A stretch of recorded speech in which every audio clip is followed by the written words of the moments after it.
Ulit. Ang nagdiriwang po ng kaarawan ngayon ay ang ating mahal na Birheng Maria.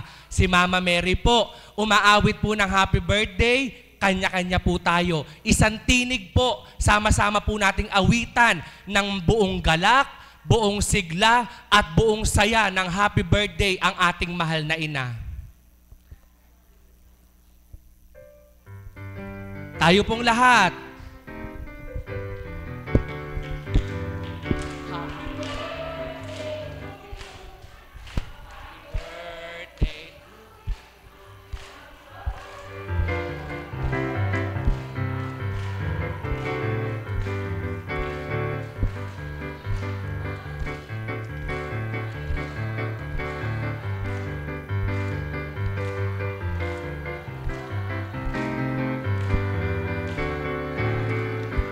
Palakpakan po natin ang ating mahal na ina. Happy birthday, Mama Mary. Maari na po tayong magsiupo. Muli po, isang magandang umaga po sa inyong lahat sa tanghaling ito. Magandang umaga po sa inyong lahat. Kumusta po ang mga anak ng Diyos? Mabuting mabuti po. Amen po ba? Papuri at pasasalamat po sa ating dakilang Diyos Ama, Diyos Anak, at Diyos Espiritu Santo, maging ang pasasalamat po natin sa ating mahal na ina at sa pangalan po ng ating minamahal na Apo Conching sa panibago pong araw at pagkakataon na sa atin po ay kanyang iniyalay. Amen po ba? Sino po yung mga ngayon lang po nakatungo sa banal na dakong ito? Yung ngayon lang po talaga nakatungo. Kayo po, taga saan po kayo? San Isidro po, San Luis, San Simon. Kayo po. Pulo, San Rafael. Sino pa po yung mga ngayon lang po? Sila po. Kayo po. Batangas. Purihin ng Ama. Sa lahat po ng mga ngayon lang po nakatungo, malugod po ang aming pagtanggap na kayo po'y nakatungo sa dakong ito kung saan po ang ating buhay na Diyos, ang ating Panginoon po, sa pamamagitan po ng banal na Espiritu sa katauhan ng mahal na Apo Conching ay buhay, nagpapadama ng pagmamahal, nagbibigay ng mga banal na aral at nagkakaloob ng kahiwagaan. Amen po ba? So, kung bakit po kayo ngayon naririto, hindi nyo po yan gusto bilang tao, kundi yan po'y kalooban ng Diyos kung bakit kayo po ay naririto. Amen po ba? Sino naman po yung mga dati na pong nagtutungo sa dakong ito? Sino na po yung mga luma na? Subalit, sa atin pong Panginoon, ngayon ka lang, dati ka man, kapag binuksan mo ang iyong kalooban, bagong-bago ka pa rin sa kanyang pananaw. Palakpakan po natin ang ating Panginoon. Tulad po ng ating narinig, ipinagdiriwang po ngayon ng buong simbahang Katolika ang dakilang kaarawan po ng mahal na Birheng Maria, ang ating pong minamahal at dakilang ina. Siya po ang ginamit ng ating Ama upang maging daluyan, upang maging ina ng ating Panginoong Hesukristo nang siya po ay nagkatawang tao. Amen po ba? Amen po ba? Dito po sa ating sandaigdigan, hindi po lahat ay nagtitiwala at naniniwala na ang mahal na Birhen po ay binibigyan ng galang. Subalit sa atin pong mga Katoliko, tayo po ay nagtitiwala at buong galak po ang ating pagpapahayag ng paggalang sapagkat nagtitiwala po tayo at naniniwala na ang mahal na Birheng Maria ay isa sa pinakamalaki ang ginampanan sa larangan po ng kaligtasan. Amen po ba? Sapagkat nang dahil po sa ating mahal na ina, nang dahil sa kanyang pagtanggap ng kalooban ng Ama, siya po ang ginamit upang maging ina at sa kanyang sinapupunan ay maisilang po ang ating Mesiyas, ang ating tagapagligtas, ang ating Panginoong Hesukristo. Kaya't sa pagkakataon pong ito, dahil kaarawan po ng ating mahal na ina, pag-ukulan po natin siya ng natatangi po nating pasasalamat at parangal sa kanya. 3 taon na po ang nakalipas, dati po, tuwing sasapit po ang kaarawan ng mahal na ina, lagi pong may programa dito po sa banal na dambana. Subalit sa taon pong ito, inalis po yung ganong programa. Kumbaga po, Bakit po? Sapagat ang sabi po ng mahal na ina, ang kailangan po niya ay hindi po yung maraming awitin. Ang kailangan po niya ay hindi po yung marami pong mga kaukulan na dekorasyon, kundi ang kailangan po ng mahal na ina, kaalinsabay ng mga awitin at dekorasyon, ay ang puso po ng bawat anak niya. Amen po ba? Sapagat ang mahalaga po sa ating mahal na ina ay ang ating puso na ilalapit niya sa kanyang anak at ang ating Panginoon naman ay ilalapit sa ating dakilang Ama. Subalit, sa pagkakataon pong ito, bigyan po natin ng parangal at pasasalamat ang mahal na Birheng Maria. At upang pasimulan po ang ating pagbabahaginan, isang awit po ang ating mapapakinggan. Isang awit na patungkol sa ating mahal na ina, at buong galak ko pong tatawagin ang kapatid kong ito na mag-aalay po ng awit para sa ating mahal na ina. Palakpakan po natin ang ating buhay na Diyos at ang ating mahal na ina para po sa paghahandog ni kapatid na Mirna Andrada.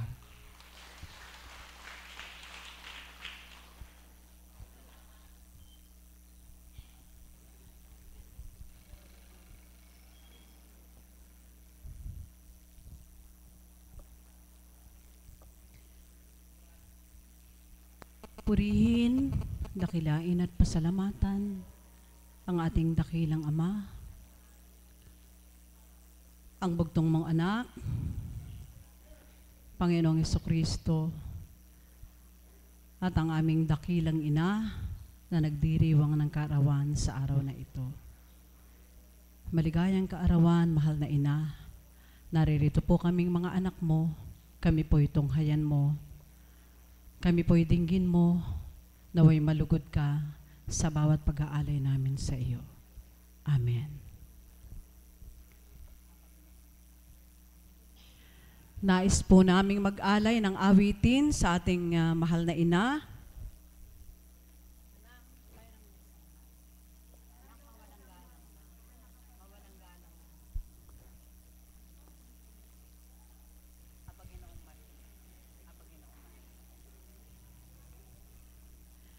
Nais po naming mag-alay ng awitin, Aba Ginoong Maria, sa ating pinakamamahal na ina. Bilang isang ina at isang anak, yes, Lord, narito po kami, mahal na ina, 10 ng aming mga kapatid na ngayon ay natutunghayan mo sa dakong banal na ito. Aba Ginoong Maria.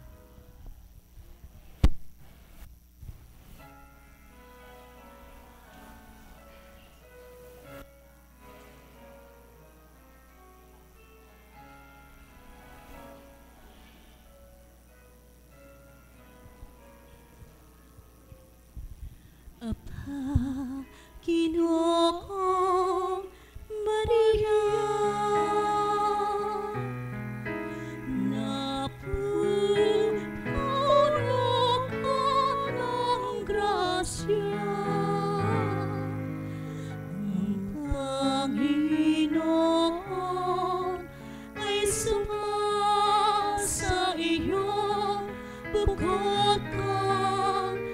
pinagpala sa babaeng lahat at pinagpala naman ang iyong anak na si Jesus. Santa Maria, Ina ng Diyos, ipanalangin mo kaming makasalanan ngayon at kung kami mamamatay. Amen.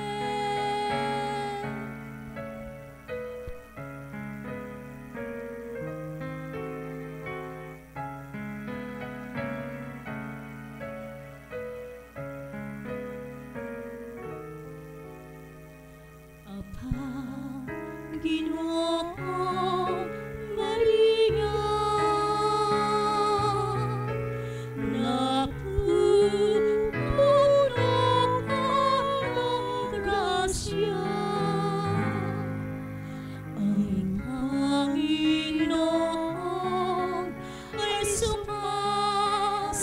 iyo, bukod kang pinagpala sa babaeng lakas at pinagpala naman ang iyong anak na si Jesus. Santa Maria, Ina ng Diyos, ipanalangin mo kaming makasalanan ngayon at kung kami mamamatay. Santa Maria, Ina ng Diyos, ipanalangin mo kaming makasalanan ngayon at kung kami mamamatay. Santa Maria, Ina ng Diyos, ipanalangin mo kaming makasalanan ngayon at kung kami mamamatay.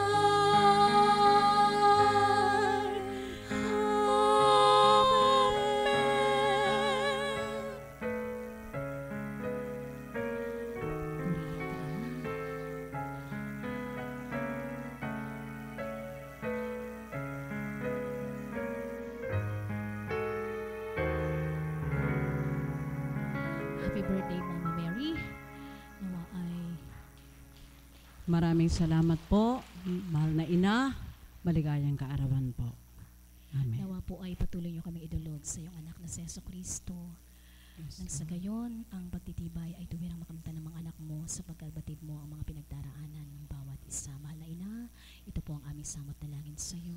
Nawa ay patuloy mo kaming pakayakapin at patuloy na pagtulog ang sa tuwina ay ikawad mo sa ating Panginoon nang sa gayon ang paglingap at patnubay ng kanyang banal na Espiritu sa bawat isa sa amin ay may wagwaglit tuwina. Maraming salamat po, mahal na ina, sa lahat ng patnubay at gabay mo. Maraming salamat sa paglingap mo. Happy birthday sa iyo. Salamat po, mahal na ina. Naway mahambing kami sa iyong kababaang loob. Amen.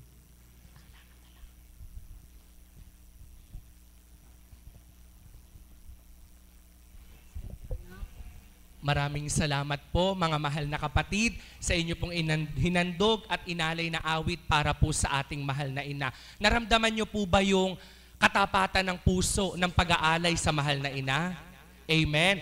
Kaalinsabay po nawa ng mga awitin na inyong napapakinggan, isabay po natin na ialay ang ating mga puso. Nang sa gayon po maging galak at buong galak na ang mahal na ina, ito po'y kanyang maramdaman. Amen po ba? Palakpakan po natin ang ating Panginoon. Sino nga po ba ang mahal na Birheng Maria? Ang mahal na Birheng Maria po, siya po yung isa sa ating mga tagapanalangin. Siya po yung ating tagadulog at tagapanambitan sa kanyang mahal na anak. Kaya po, ang mahal na ina po, hindi po ba lagi niyang hawak, may hawak siyang Panginoon, ang Ninyo Jesus, at sinasabi po natin, mahal na Birheng Maria, ipanalangin mo po kami. Ang mahal na Birheng Maria po ay hindi Diyos. Tao din po siya na katulad natin. Lamang po, siya po nga ang pinili para maging ina ng Mesiyas, ng tagapagligtas. Dahil po doon, dahil po siya ginamit na maging ina, yung pong ating mga kahilingan na pinadadaan sa Kanya, ito po'y naibubulong niya sa Kanyang mahal na anak. At kapag ito po'y naibulong niya sa Kanyang mahal na anak, at tayo po'y naging tapat sa ating mga panalangin, sa Kanya pong pamamagitan, ang ating pong mga kahilingan ay atin pong makakamtan. Amen po ba? Palakpakan po natin ang ating mahal na ina. Matapos nyo pong mapakinggan ng isang awitin patungkol sa mahal na ina, isang pagbabahagi naman po ang ating mapapakinggan. Kung papaano po ang mahal na ina ay nagpadama sa kanyang buhay, kung papaano po ang mahal na ina sa oras din po ng kanyang kagipitan at kalumbayan ang mapaghimalang imahin po ng mahal na ina ang kanyang naging takbuhan. Mga kapatid, sama-sama po nating pakinggan ang paghahayag ng ating kapatid na Ana Bautista.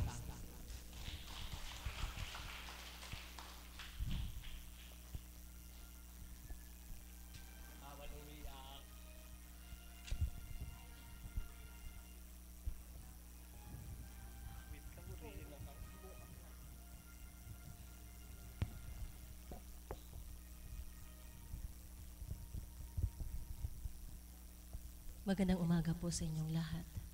Hinihingal pa po ako, nag-aayos ako ng mga kanta. Ako pala agad-agad. Happy birthday, Mama Mary! Siyempre, pag may birthday, merong birthday wish para kay Mama Mary. Wala silang wish. Kayo po may kahilingan. Sinasabi ko na nga po ba, tayo po ba may kahilingan sa mahal na ina? Ako din po meron. Na sana po mayat ako. Joke lang po yun. Muli po, magandang umaga po sa inyo lahat sa hapong ito. Palakpakan po natin ang buhay na Diyos. Napakarami po natin. Tungkol po, marahil po ang umagang ito, ang ating pong pagsalusaluhan na pagbabahagi ay tungkol sa mga kadakilaan ng Diyos na ating nakamtan sa pamamagitan ng mahal na ina. Sa aking buhay po, napakamarami. Napakaraming ginawa ng Diyos sa aking buhay sa pamamagitan ng mahal na ina.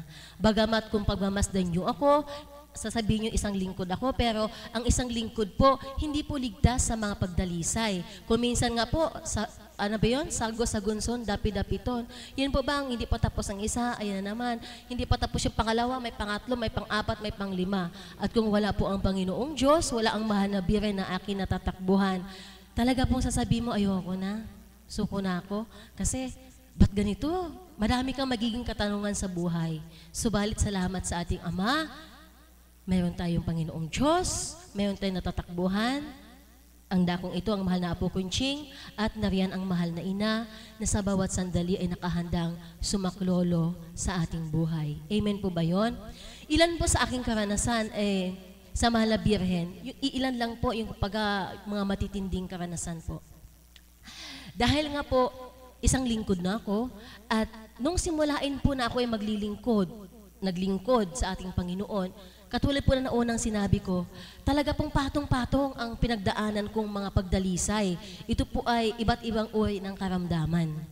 At yung pinakamatindi ay yun po yung kabiyak ng puso ko na nagkaroon po ng bukol sa kanyang sinapupunan na kung inyo pong pagmamasdan ay mga 2 to 3 months pregnant po, katumbas po ng 2 hanggang 3 buwang pagdadalang tao po ng isang babae. At noong mga panahon na yun, bago pa lang po ako, mga 1 taon pa lang po ako dito noon, ang sabi po ng Panginoon sa pamamagitan ng mahal na Apo, huwag ako matakot, hinambing niya kay Job ang aking kasaysayan. At noong mga panahon na yun, syempre, kapit tuko ako sa ating Panginoon. Ang last word po na sinabi ng mahal na Apo, yung pinaka-highlight lang po, ang sabi po niya, huwag kang mag-alala. Ang bukol ng asawa mo ay dudurugin ko at magiging pigsa na lang ito. Syempre po, ang bukol pag nadurog, lalambot. Amen. At pag lumambot, may pag-asa na pumotok. At ang Diyos, hindi natin tarok ang kanyang kapangyarihan. Iba't ibang kaparaan ang ginagamit niya upang tayo ay iligtas sa anumang dusa na ating pinagdadaanan. Amen po ba yun? So, to make the story short, yun pong kasing laki ng 3 buwang pagbubuntis na yon, lumambot. Sa pamamagitan po ng haplos ng mahal na Apo, tapa ng dahon-dahon, inom ng dahon-dahon, sa loob lang naman po ng 6 na buwan. Amen po ba yun? Palakpakan nga po natin ang Panginoon. 6 na buwan, ganap na kagalingan po yun. Subalit within 3 months, disperas po ng kapiyastahan po ng Ina ng Awa dyan po sa parokya ng Bahay Pare. 6:00 po ng umaga habang nagpupuri po ako. Nangusap po ang mahal na ina sa aking kaisipan. Ang sabi po niya, pasubali ko sa iyo. Puputok na ang bukol ng kabiyak mo. Ganyan po kasi malumanay, malamyos po ang boses ng ating mahal na ina. Kung mo po nagpupuri ako, diretso lang po ako. Yung pangungusap niya, pinakikinggan ko po, subalit tuloy-tuloy po ang aking pagpupuri. Hindi po lumipas ang 1 minuto, sumigaw po yung kabiyak ng puso ko, sabi niya, na, bilis. Kasi po, para pong trompeta. Yung pong, imagine niyo po yung ganong kalaking bukol sa tiyan, nang sumabog, ano po ina-expect yung lalabas? Tabi-tabi po. Dugo, nana, may kasamang tubig. Amen po ba? At gumawa po siya ng alulod, inilagay po sa garapon. Amen? So continuous po yon. Buhay po ba ang ating Panginoon? May nagagawa po ba ang Maria sa ating buhay? Meron po. Siyempre po, sa isang katulad ko po, na bawal umiyak, Diyos ko. Sa isang katulad ko po na ulila sa magulang, wala po akong takbuhan kundi ang Panginoon at ang mahal na ina. Yun po mga nagaganap sa buhay ko na hindi ko po maaring iluha dito. Dahil makikita po ako ng mga tagasunod, ng mga pasyente, noon po may mga haplusan pa po. May mga hanggang ulo talampakan ng haplusan, tapos magreseta ka. Siyempre po, hindi ka pwedeng makitaan ng kahit konting kahinaan ng kapwa mo na katulad mo din na may pinagdadaanan. At noong mga time na yun, ang tanging takbuhan ko po, ang parokya po ng ina ng awa. Wala pong oras kung ako po'y pumunta doon. Ano po, yung ititsyempo ko po na walang tao. Minsan po, alas 10 ng hating gabi, pagkagaling namin mag-mission sa iba't ibang lugar, pinakamaaga na po yung alas 8, alas 7, pero madalas po doon sa mga alanganing oras na kung saan masusulok ang mahal na Birhen na wala pong istorbo. At doon ko po sa kanya ilalahad-lahat ang nilalaman ng aking damdamin.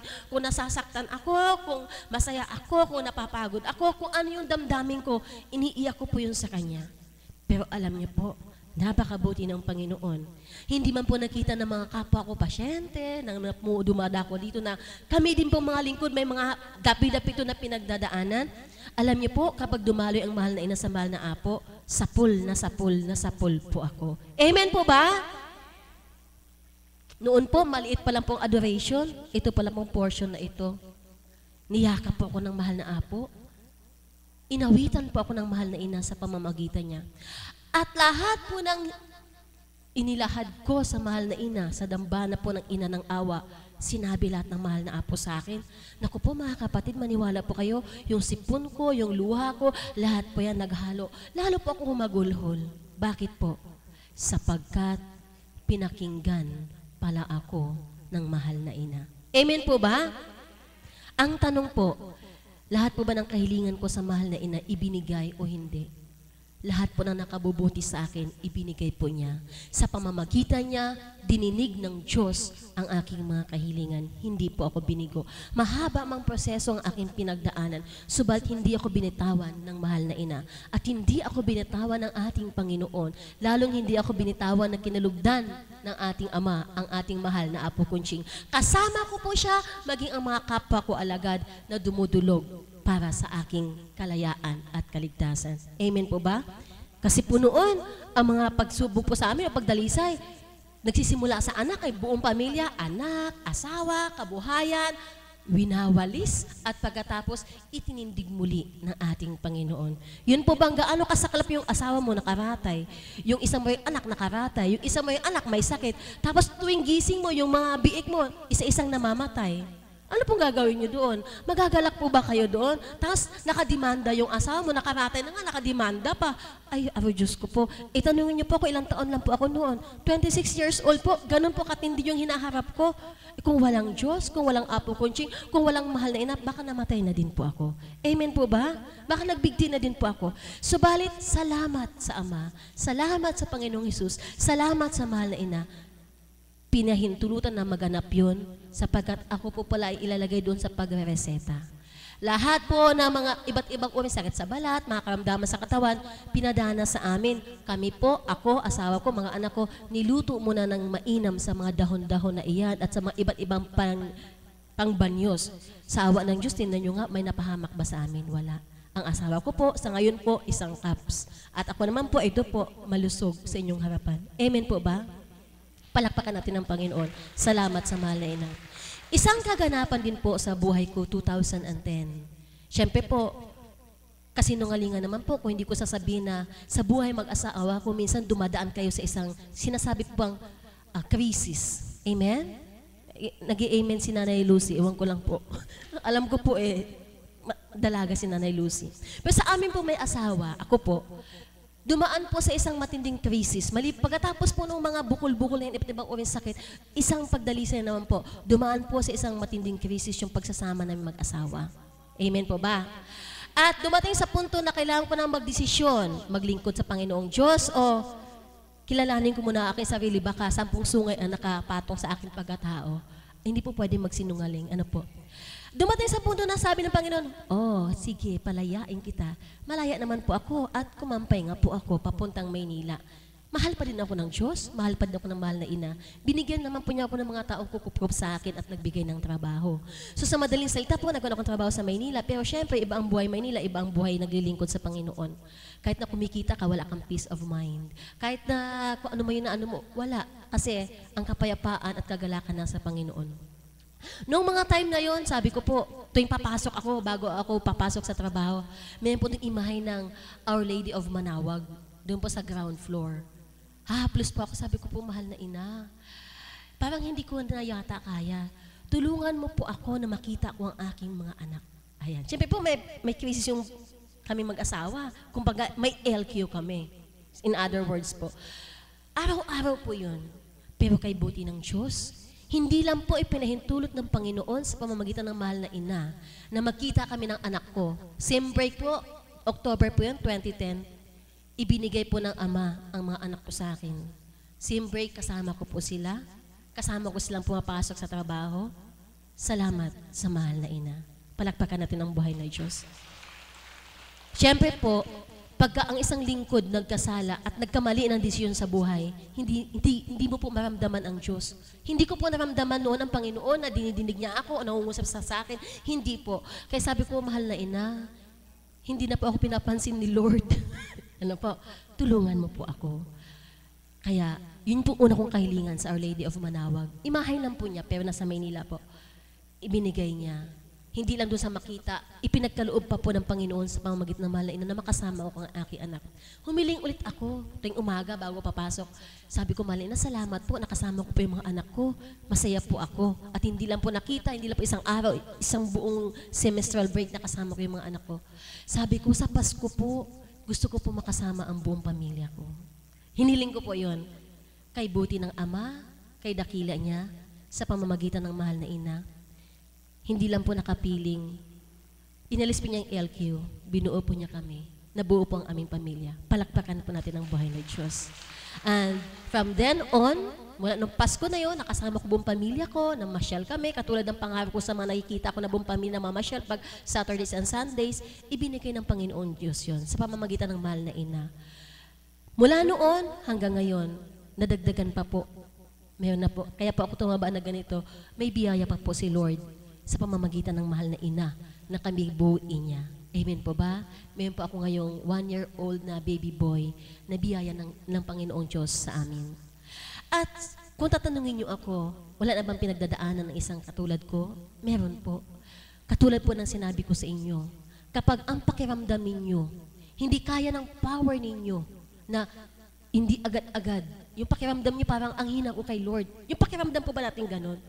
Andyan ang mahal na ina, 2 kamay. Sabihin po natin, mahal na ina, tulungan mo ako na ang panalangin ko ay makarating sa Ama. 2 kamay, buong puso, lilingapin po tayo ng ating mahal na ina. Amen po ba? Palakpakan po natin ang buhay na Diyos. Salamat po sa mahal na ina. At ito po ang panghuli. Awit ko po to para kay Mama Mary. Samahan niyo po ako ha. Alam po to ng pangmasang awit po ito. Samahan niyo po ako. Birhen Maria, tala sa umaga, noon naman ay itinangi ka, ang iyong iha nagangtatang lulupi kay Satanas.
Maraming salamat po, mahal na kapatid. Nawa po sa bawat pong nakapakinig, mga kapatid, sa lahat po ng makanakaranas na binanyusan po dito po sa ating banal na banyusan, ang nagbabanyus po sa inyo doon ay hindi po bilang tao, kundi ang nagbabanyus po sa inyo sa dakong banyusan po ay ang Espiritu po ng mahal na Birheng Maria. Ginagamit lamang po ang katauhan ng mahal na kapatid na Marianela. Kaya sa lahat po ng mga binabanyusan po doon, ibigay niyo po yung inyong buong pusong paggalang, yung pong inyong buong pusong pagrespeto, sapagkat yung pong gumaganap doon, ang mahal na kapatid na Marianela, kapatid po yun ng mahal na Apo Conching, at ang ating pong mahal na Tita Amor, sila po yung ginagamit ng Espiritu ng mahal na ina, nang sa gayon po, kayo po ay mahugasan sa inyong karamdaman at mahugasan po ang inyong mga karumihan. Nawa po, tandaan nyo po, sa dako pong ito, napakapalad po ng bawat isa, sapagkat ang Espiritu po ng mahal na ina ay patuloy na naghahandog, patuloy na nag-aalay sa paggamit po sa katauhan ng mahal na kapatid na Marianela, gayon din po sa mga kapatid na ginagamit din po ng Espiritu ng mahal na ina. At sa kaarawan pong ito ng mahal na ina, mithiin po ng bawat isa na nawa po, ipahintulot ng Ama, na marinig po natin ang tinig at mensahe ng mahal na ina, kung loloobin po niya na siya po ay dumaloy sa katauhan po ng ating minamahal na Apo Conching. Kaya po mga kapatid, sa pagkakataon pong ito, salamat sa ating mahal na ina, salamat sa ating Ama, may isang Maria na sa ating inalay siya, tagadulog, tagapanambitan, upang ang mga anak sa sandaigdigan ay makatalima rin sa kalooban ng dakilang lumalang. Sa pagkakataon pong ito, inaanyayahan pong magsitayo ang lahat. Maghawak-hawak po tayo ng kamay at sama-sama po nating awitin ang panalangin itinuro ng ating Panginoon.